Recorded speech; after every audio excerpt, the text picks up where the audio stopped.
Mi pueblo, San Lorenzo, era de esos que se aferran a la tierra como una lapa a una roca. Pequeño, sí, pero con una historia que se sentía en cada piedra de sus callejuelas. Yo nací en el 48, justo cuando el país empezaba a levantar cabeza después de la guerra, aunque en San Lorenzo las heridas tardaron mucho más en cicatrizar. El tiempo parecía correr a otra velocidad aquí, marcado por el sol que se alzaba sobre la sierra y se ponía en el valle, por el tañer de las campanas de la iglesia y por el ritmo de las cosechas. Éramos pocos, todos nos conocíamos, o al menos eso creíamos. La vida era sencilla, dura a veces, pero con una rutina que daba cierta seguridad. Las mujeres en casa, los hombres en el campo o en el taller, los niños correteando por las calles de tierra, hasta que la voz de sus madres los llamaba a cenar. Mi casa estaba en la parte alta del pueblo, cerca de la ermita. Una casa de piedra con un patio interior donde mi madre cultivaba geranios y jazmines que perfumaban las noches de verano. Éramos 5 hermanos, yo la segunda de las niñas. Mis padres eran gente de bien, como se decía entonces, trabajadores y muy arraigados a las tradiciones. Mi padre, un hombre de pocas palabras, con las manos curtidas por el trabajo en el olivar, era el pilar de la familia. Su palabra era ley, y aunque no era de abrazos ni de grandes demostraciones de cariño, sabíamos que nos quería a su manera. Mi madre, en cambio, era el corazón de la casa, siempre ocupada, siempre con una sonrisa cansada pero dulce. Nos enseñó a coser, a cocinar, a cuidar del huerto. De ella heredé la pasión por las historias, por escuchar y por guardar los recuerdos como tesoros. La vida en casa era estricta, pero llena de amor. Desde muy pequeña aprendí que cada uno tenía su lugar y sus responsabilidades. Las niñas ayudábamos a mi madre en las tareas del hogar, cuidábamos de los más pequeños, aprendíamos a llevar la casa. Los niños, con mi padre, en el campo. No había mucho tiempo para el ocio, pero los domingos, después de misa, eran sagrados. Nos vestíamos con nuestras mejores galas y salíamos a pasear por la plaza, donde nos encontrábamos con otros niños y jugábamos a la comba o al escondite. Esos eran los momentos de libertad, de risas despreocupadas, antes de que la vida adulta nos alcanzara con sus responsabilidades. En San Lorenzo, las familias eran clanes, y el nuestro, los Martínez, era uno de los más antiguos y respetados, pero como en todo pueblo, había rivalidades, envidias, viejas rencillas que se arrastraban de generación en generación. La nuestra era con los García. No recuerdo el origen exacto de la disputa. Mis abuelos hablaban de tierras, de un deslinde mal hecho, de un ganado que se extravió y nunca apareció. Lo cierto es que la animadversión entre las dos familias era palpable, una especie de sombra que se cernía sobre el pueblo. Nos enseñaron desde pequeños a mantener las distancias, a no mezclarnos con ellos, a desconfiar. No era un odio abierto, de peleas en la calle, sino una frialdad, un silencio, una barrera invisible que se levantaba cada vez que nos cruzábamos con alguno de ellos. Mis padres, especialmente mi padre, eran muy celosos de la reputación de nuestra familia, y cualquier acercamiento a los García era visto como una traición, una deshonra. Yo, de niña, no entendía muy bien por qué. Para mí, los García eran simplemente los otros. Los veía de lejos en la iglesia, en la plaza, y me parecían igual que nosotros con sus risas, sus juegos, pero la advertencia de mis padres era clara. Con los García ni el agua, y yo obediente acataba. Mi mundo se reducía a mi casa, a mi familia, a mis amigas del colegio, que eran todas de familias aceptables. Soñaba con escapar de esa burbuja, con conocer el mundo más allá de las montañas que rodeaban San Lorenzo. Leía en secreto los libros que mi tía, la única que había salido del pueblo para estudiar en la capital, me traía de vez en cuando.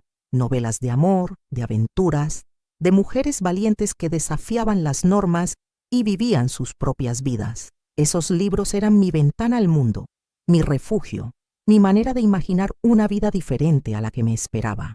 Conforme fui creciendo, la sensación de estar atrapada en esa red de tradiciones y rivalidades se hizo más fuerte.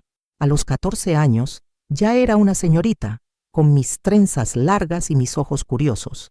Ayudaba a mi madre en todo, Era buena estudiante y mis padres estaban orgullosos de mí, pero por dentro sentía una inquietud, un deseo de algo más. Las conversaciones en casa giraban en torno a los muchachos del pueblo, a los posibles pretendientes, a la importancia de encontrar un buen marido de una buena familia, y siempre la misma advertencia. Recuerda de dónde vienes y con quién no debes juntarte. La sombra de los García siempre presente, como un recordatorio constante de los límites de mi mundo. Mis amigas y yo nos contábamos secretos a la luz de la luna, sentadas en el pollete de la fuente. Hablábamos de chicos, de bailes, de los sueños que teníamos para el futuro. Algunas querían casarse pronto y formar una familia, otras soñaban con irse a la ciudad a trabajar en una fábrica o como modistas. Yo, en el fondo, solo quería ser libre, elegir mi propio camino, sin ataduras, sin prohibiciones. Pero sabía que eso era casi imposible en San Lorenzo. Las mujeres de mi generación estaban destinadas a seguir los pasos de sus madres, a repetir el ciclo, a perpetuar las tradiciones. Y yo, a pesar de mis sueños, me sentía cada vez más cerca de ese destino.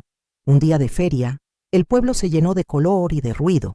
Venían gitanos con sus puestos, titiriteros, músicos. Era la única vez al año que San Lorenzo se abría al mundo exterior, y la gente aprovechaba para celebrar, para olvidar por un día las penas y las rutinas. Mis padres me permitieron ir con mis hermanos menores, con la condición de que no me alejara de ellos y que volviera antes del anochecer. Me puse mi mejor vestido, el de flores azules que mi madre me había cosido, y me solté el pelo, algo que rara vez hacía. Me sentía diferente, más atrevida, más yo. El bullicio de la feria era embriagador. Los olores a churros y a pólvora, la música de la charanga, las risas de la gente. Me sentía viva, por primera vez en mucho tiempo. Estaba comprando un dulce de almendra en uno de los puestos cuando lo vi. Él estaba de espaldas, hablando con un amigo, riendo a carcajadas. Tenía el pelo oscuro, revuelto, y una camisa blanca que resaltaba su piel morena. Era alto, con los hombros anchos, y su risa era contagiosa. Sentí un vuelco en el estómago, una sensación extraña que nunca antes había experimentado.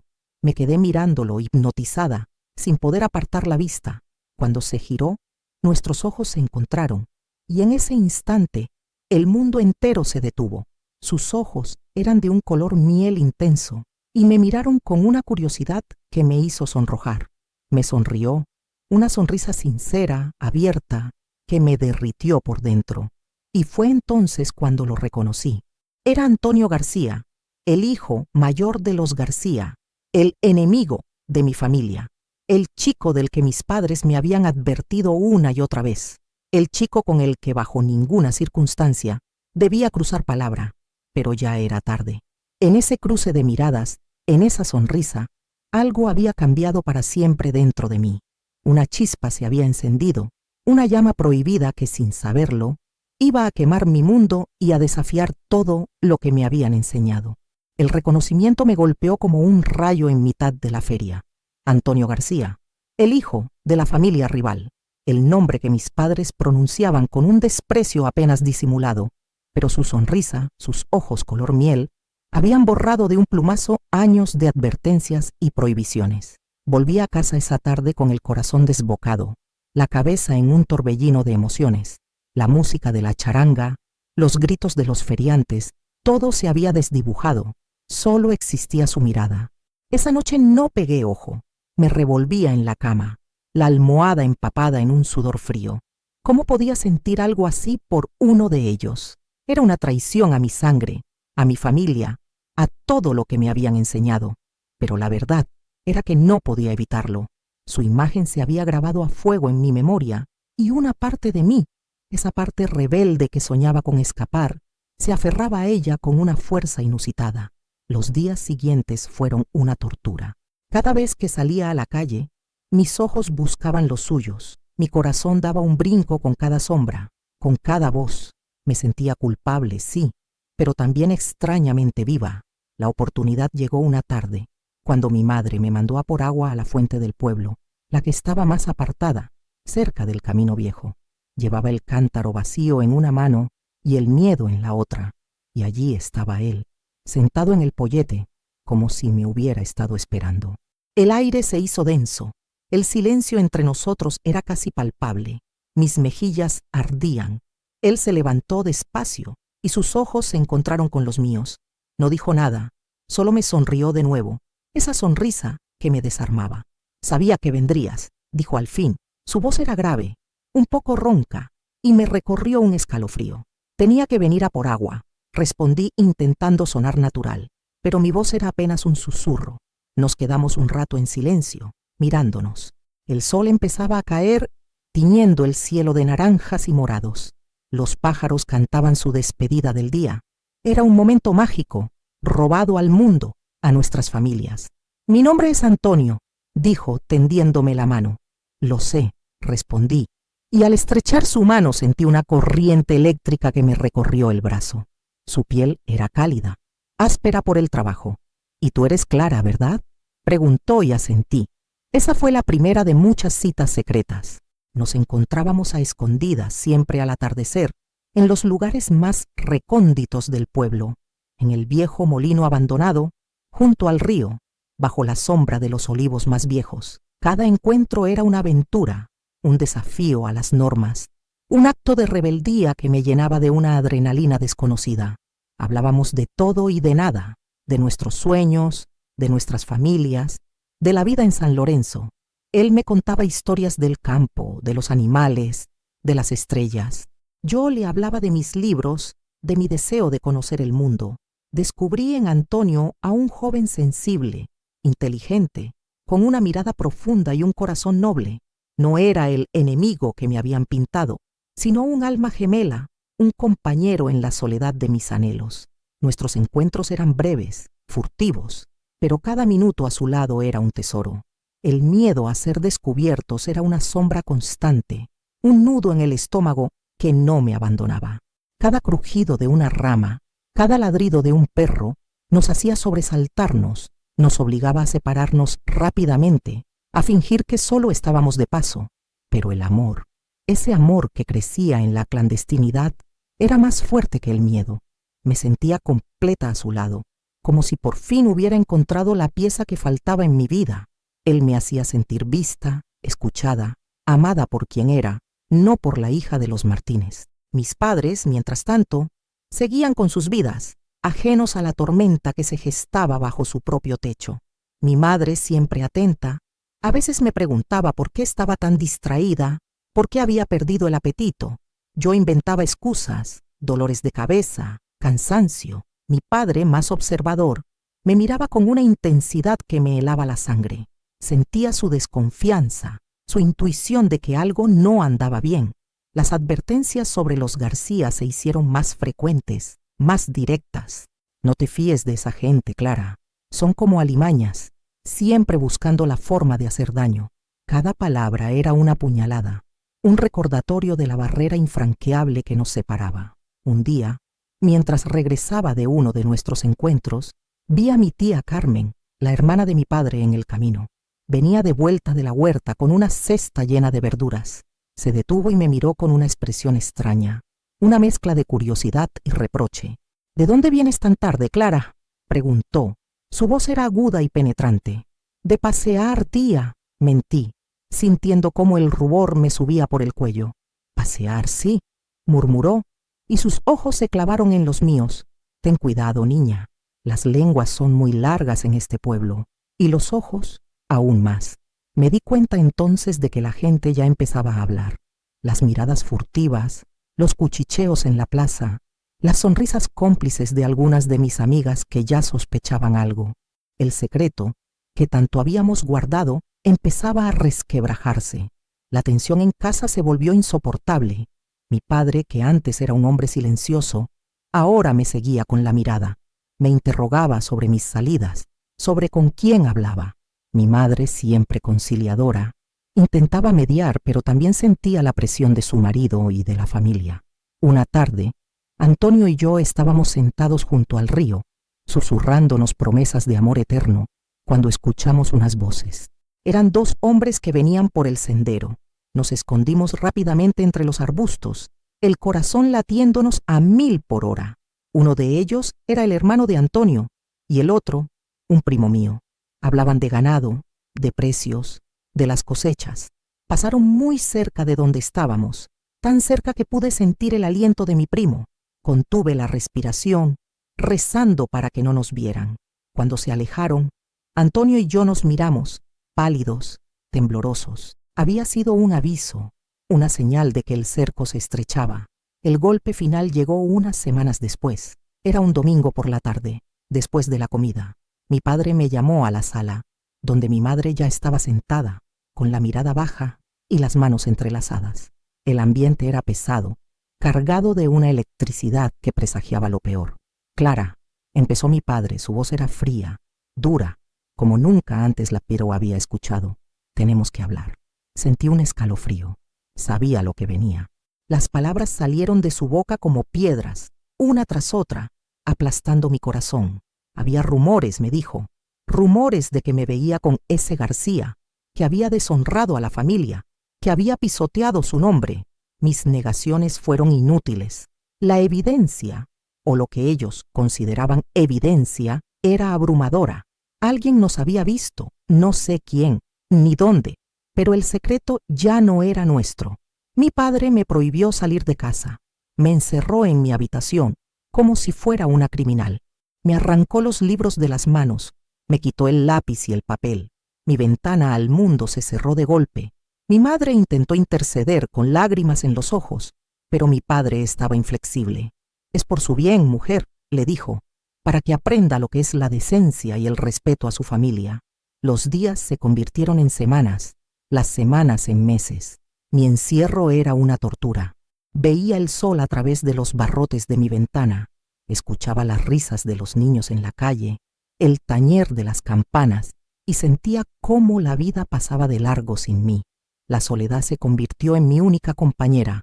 Lloraba en silencio, con la cara hundida en la almohada, sintiendo cómo mi corazón se desgarraba. ¿Qué sería de Antonio? ¿Sabría lo que me estaba pasando? ¿Me habría olvidado ya?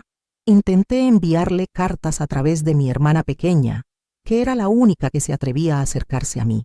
Le daba pequeños trozos de papel con mensajes escritos a escondidas, pidiéndole que se los entregara a Antonio. Mi hermana, con su inocencia y su valentía, lograba a veces hacerlos llegar, y yo recibía sus respuestas, escritas con una caligrafía temblorosa, llenas de promesas de amor y de esperanza. Esas cartas eran mi salvación, mi único hilo con el mundo exterior, mi razón para seguir adelante. Pero el control de mis padres se hizo más férreo. Mi padre, obsesionado con la idea de limpiar el honor de la familia, empezó a buscarme un marido, un hombre de una familia respetable, con tierras, con dinero, un hombre que me hiciera olvidar a Antonio, que me atara a la vida que ellos habían elegido para mí.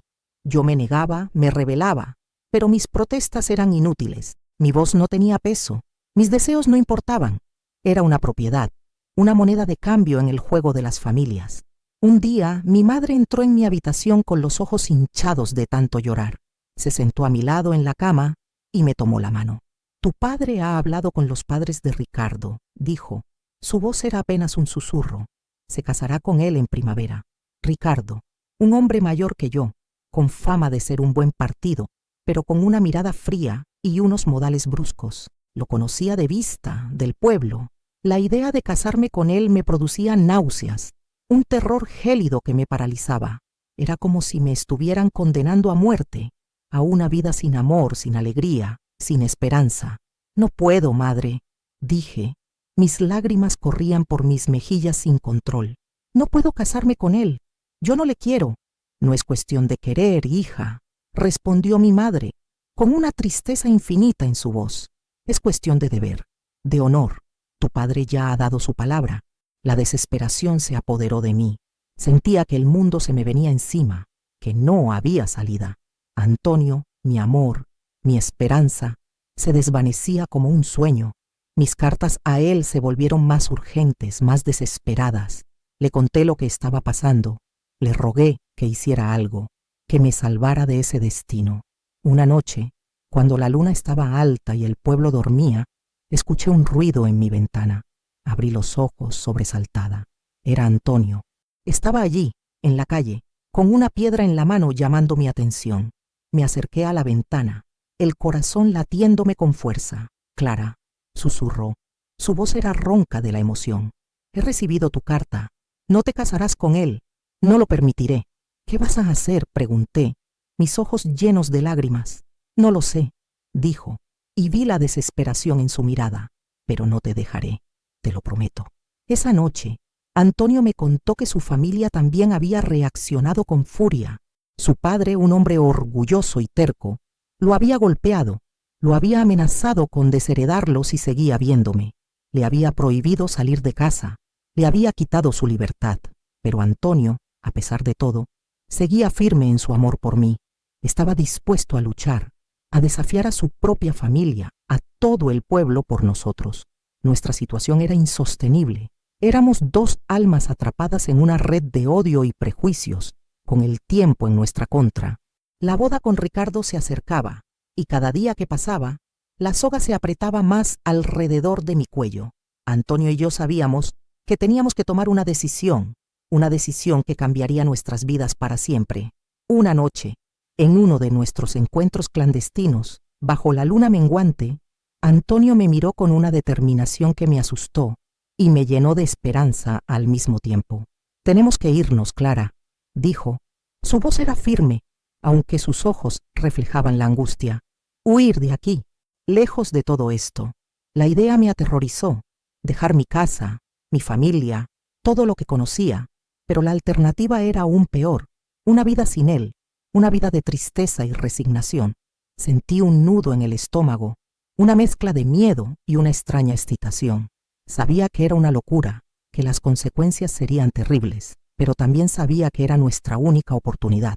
Antonio me dijo que había estado ahorrando, que tenía un poco de dinero, que podíamos ir a la capital, empezar de cero, lejos de las miradas y los juicios de San Lorenzo. Acordamos un plan. Nos encontraríamos en el viejo molino la noche antes de mi boda. Él me esperaría con lo poco que pudiera llevar, y juntos, bajo el amparo de la oscuridad, escaparíamos. El corazón me latía con una fuerza inusitada. La idea de la fuga me consumía, me llenaba de una mezcla de pánico y una euforia salvaje. Los días siguientes fueron un tormento. Fingía normalidad. Ayudaba a mi madre con los preparativos de la boda. Sonreía a las vecinas que venían a felicitarme, mientras por dentro mi alma se preparaba para la huida. Cada noche, antes de dormir, repasaba el plan, imaginando nuestra nueva vida, lejos de las cadenas que nos ataban. La noche llegó, el aire era frío, y una densa niebla cubría el pueblo. Me despedí en silencio de mi familia, de mi casa, de mi infancia. Con un pequeño hatillo en la mano, salí de puntillas, el corazón a punto de estallar. Cada sombra me parecía un espía, cada ruido un delator. Corrí por las calles desiertas, el miedo persiguiéndome a cada paso. Llegué al molino, jadeando, el pecho oprimido. Antonio no estaba. Esperé. Minutos que se hicieron eternos. El frío calaba mis huesos y el pánico empezó a apoderarse de mí. ¿Y si le había pasado algo? ¿Y si se había arrepentido? La esperanza que me había sostenido durante tanto tiempo empezó a desvanecerse, a convertirse en cenizas. La luna se ocultó tras las nubes y la oscuridad se hizo total. Y entonces escuché pasos. No eran los de Antonio. Eran varios, pesados, decididos. El miedo me paralizó. Sabía que me habían descubierto. Los pasos se acercaban, pesados, resonando en el silencio de la noche. No era el andar ligero y esperanzado de Antonio. Mi corazón, que ya latía desbocado por el frío y la angustia, se encogió hasta convertirse en una piedra. Me escondí más entre las sombras del viejo molino, conteniendo la respiración, rezando para que fuera una falsa alarma, un animal, el viento. Pero las voces no tardaron en llegar, ásperas, furiosas. «Clara, sal de ahí ahora mismo». Era la voz de mi padre, ronca de rabia, y venía acompañada de otras dos, que reconocí como las de mi tío y un peón de la finca. El miedo me paralizó. No podía moverme, no podía hablar. Sentía que mis piernas se habían convertido en plomo. Mi padre se acercó, y la luz de su linterna me encontró, acurrucada junto a la pared de piedra. Su rostro, iluminado por el haz de luz, era una máscara de ira y decepción. Nunca lo había visto así. Sus ojos, normalmente severos, ahora ardían con una furia que me heló la sangre. Desgraciada, miserable. Gritó y me agarró del brazo con una fuerza brutal, arrastrándome hacia la salida. ¿Así es como pagas todo lo que te hemos dado? ¿Deshonrando a tu familia, a tu apellido, con ese García? Las lágrimas brotaron de mis ojos, calientes y amargas. Intenté zafarme de su agarre, pero era inútil. Mi tío y el peón se quedaron en silencio, observando la escena con miradas de reproche. La vergüenza me invadió, una vergüenza profunda que me quemaba el alma. ¿Dónde está Antonio?, pregunté. Mi voz era un hilo, apenas un susurro. Ese alimaña, escupió mi padre. Ya se encargaron de él. No volverás a verlo, te lo aseguro. La noticia me golpeó como un mazazo. ¿Qué le habrían hecho? ¿Estaría herido? ¿Muerto? La incertidumbre era un tormento peor que cualquier golpe. Me llevaron de vuelta a casa, arrastrándome por el camino, bajo la mirada de la luna que se había vuelto indiferente. Las calles del pueblo, que antes me habían parecido el camino a la libertad, ahora eran un pasillo oscuro hacia mi prisión. Al llegar a casa, mi madre me esperaba en la puerta, con los ojos hinchados de tanto llorar. Su mirada era de dolor, de resignación, pero también de un reproche silencioso. Mi padre me empujó hacia mi habitación, me encerró con llave y me advirtió que no volvería a salir hasta el día de la boda. La oscuridad de la habitación se tragó mis lágrimas, mis gritos ahogados, mi desesperación. Me desplomé en la cama, sintiendo cómo mi mundo se desmoronaba a mi alrededor. La imagen de Antonio, su sonrisa, sus ojos color miel, se grabaron a fuego en mi mente, un recuerdo doloroso de lo que podría haber sido. Los días siguientes fueron un infierno. No comía, no dormía, solo lloraba en silencio con el alma rota. Mi madre me traía algo de comida, pero yo no podía probar bocado. Me hablaba con voz suave, intentando consolarme, pero sus palabras eran como un eco lejano, incapaces de alcanzar el abismo en el que me encontraba. Mi padre no me dirigía la palabra. Su silencio era más hiriente que sus gritos. La boda se celebró una semana después, en un ambiente de tensa calma. Yo era un autómata, una muñeca sin vida, vestida de blanco. Mis ojos estaban vacíos, mi corazón, un témpano de hielo. Ricardo, mi futuro marido, me miraba con una expresión que no supe descifrar. Lástima, indiferencia, no lo sabía, no me importaba. Él era solo el instrumento de mi condena, el carcelero de mi libertad. El día de la boda fue un borrón. La iglesia, los invitados, la ceremonia, todo pasó como en una niebla. Mis ojos buscaban sin querer un rostro conocido, una señal de Antonio, pero solo encontraba miradas de curiosidad, de compasión, de juicio. El sí, quiero, salió de mis labios como un suspiro, sin vida, sin convicción. Ese día, Clara Martínez murió y nació otra mujer, una mujer resignada, una mujer que había enterrado sus sueños y su amor bajo el peso de la tradición y el honor familiar. La vida con Ricardo fue exactamente como la había imaginado, fría, distante, sin amor.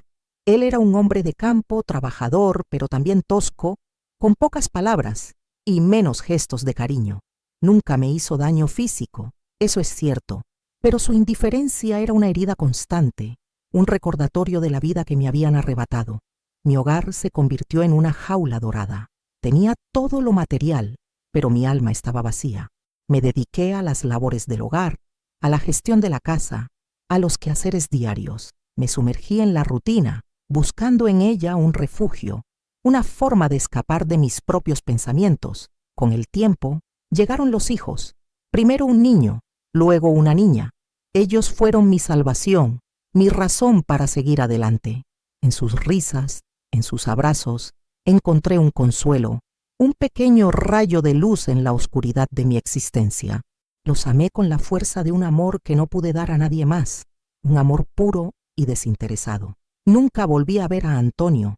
Los rumores llegaban a veces, fragmentos de historias que me contaban las vecinas, las vendedoras del mercado, que se había ido del pueblo a la capital, que nunca se había casado, que había prosperado, que tenía un negocio. Cada noticia era una punzada en el corazón, una mezcla de alegría por él y una tristeza profunda por lo que habíamos perdido. Me imaginaba su vida, lejos de San Lorenzo, libre, feliz, y me preguntaba si alguna vez se acordaría de mí, de nuestros encuentros secretos, de las promesas que nos hicimos bajo la luna. Los años pasaron, uno tras otro, tejiendo la tela de mi vida. Mis hijos crecieron, se casaron, tuvieron sus propios hijos. Me convertí en abuela, una abuela cariñosa, que contaba historias a sus nietos, pero nunca la suya propia. Mi rostro se cubrió de arrugas, mi cabello se volvió blanco, pero mis ojos, esos ojos que habían visto tanto dolor y tanta desilusión, conservaban aún la chispa de la juventud, la memoria de un amor prohibido. Aprendí a vivir con la ausencia, con el vacío. Aprendí que la vida no siempre es como la soñamos, que a veces tenemos que sacrificar nuestros deseos por el bien de otros, por el honor de la familia, por las circunstancias que nos rodean. Pero también aprendí que, incluso en la adversidad, se puede encontrar la fuerza para seguir adelante, para amar, para construir una vida aunque no sea la que habíamos imaginado. Mi matrimonio con Ricardo duró hasta su muerte. Fue una unión de respeto, de costumbre, pero nunca de pasión. Cuando él se fue, sentí una extraña mezcla de alivio y tristeza. Había sido mi compañero, mi marido, el padre de mis hijos, pero también había sido el símbolo de mi renuncia, de mi sacrificio. Ahora, sentada aquí, en la tranquilidad de mi vejez, miro hacia atrás y veo una vida llena de altibajos. Hubo dolor, sí, un dolor profundo que me acompañó durante muchos años, pero también hubo amor, el amor de mis hijos y mis nietos, que llenaron mi corazón de alegría. Hubo resiliencia, la capacidad de levantarme una y otra vez, de seguir adelante a pesar de las heridas. Me pregunto a menudo qué habría sido de mí si aquella noche, en el viejo molino, Antonio hubiera llegado. Si hubiéramos huido juntos, si hubiéramos construido una vida lejos de San Lorenzo, lejos de las miradas y los juicios, quizás habríamos sido felices, quizás no. La vida es un misterio, un camino lleno de bifurcaciones y decisiones. Pero lo que sí sé es que aquel amor, aquel primer amor prohibido, me marcó para siempre. Me enseñó la fuerza de los sentimientos, la rebeldía del corazón, la capacidad de soñar incluso cuando el mundo se empeña en despertarte. No me arrepiento de haber amado a Antonio. Fue un amor puro, sincero, que me hizo sentir viva, que me dio la esperanza de un futuro diferente. Y aunque ese futuro nunca llegó, la memoria de aquel amor me acompañó siempre, como un faro en la oscuridad, un recordatorio de que, a pesar de todo, mi corazón fue capaz de amar con una intensidad desmedida. La vida me enseñó que el honor de una familia, las tradiciones, los prejuicios, pueden ser cadenas más pesadas que cualquier grillete. Pero también me enseñó que el espíritu humano es indomable, que siempre busca la luz, la esperanza, el amor. Y aunque mi historia no tuvo el final de cuento de hadas que soñé de niña, fue mi historia, una historia de lucha, de sacrificio, de amor y de superación. Y al final, eso es lo que importa. Haber vivido, haber sentido, haber amado, a pesar de todo. Y ahora, al contarla, siento que, de alguna manera, aquel amor prohibido, aquel sueño truncado, encuentra por fin su lugar en el mundo.